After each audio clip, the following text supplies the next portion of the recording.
أينما كنا أينما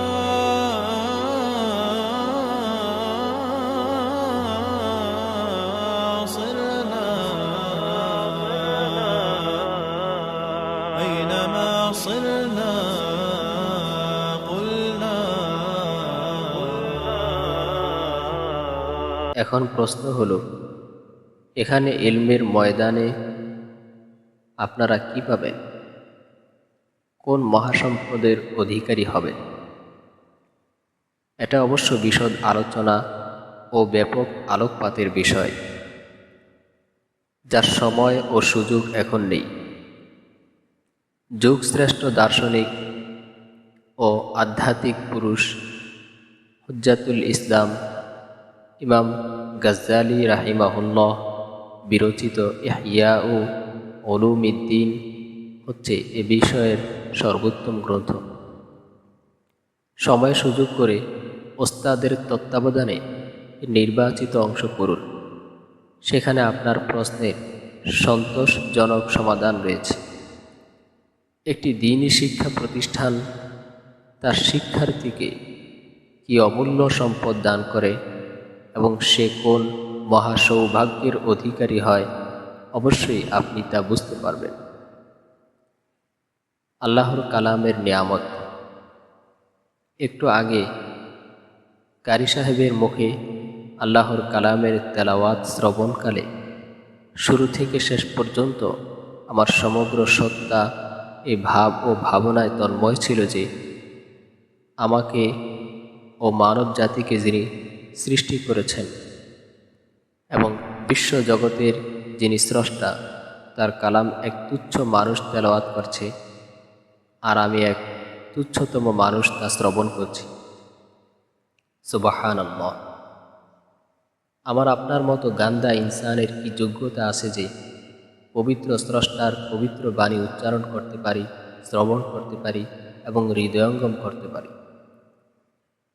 আমার আল্লাহ আমাকে সম্বোধন করে কালাম করছেন, আর আমি তা শ্রবণ করছি এবং অনুভব করছি।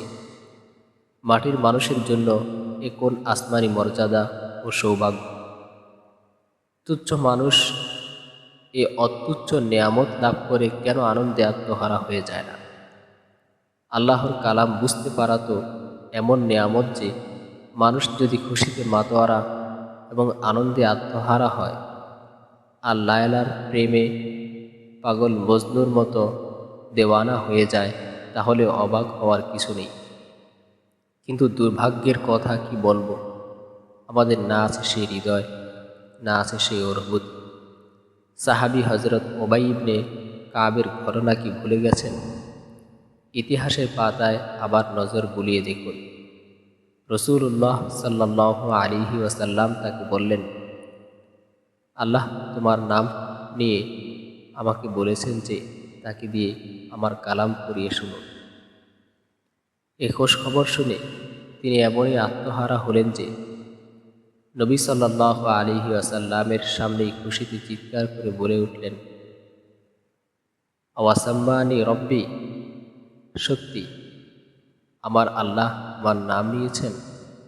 সত্যি আমার আল্লাহ উবাই বিন কাব বলে আমায় ডেকেছেন।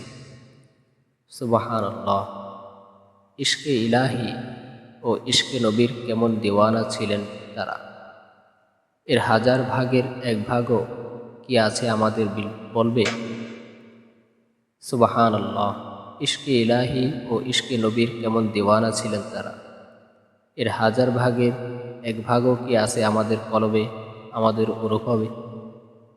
আমার প্রিয় তালিবান, এর দিনই মাদারিসে এসে আর কিছু যদি ভাগ্যে নাও জোটে, জীবনের সমস্ত সময় ও সম্পদ ব্যয় করে শুধু এই একটি নিয়ামত যদি নসিব হয়, যদি আল্লাহর কালামের সম্বোধন পাত্র হওয়ার এবং তা বোঝার উপযুক্ত হয়ে যেতে পারি, তাহলে বিশ্বাস করুন, দুনিয়ার সব সাজসজ্জা, আরাম আয়েশ ও ভোগ বিলাস তুচ্ছ, অতি তুচ্ছ।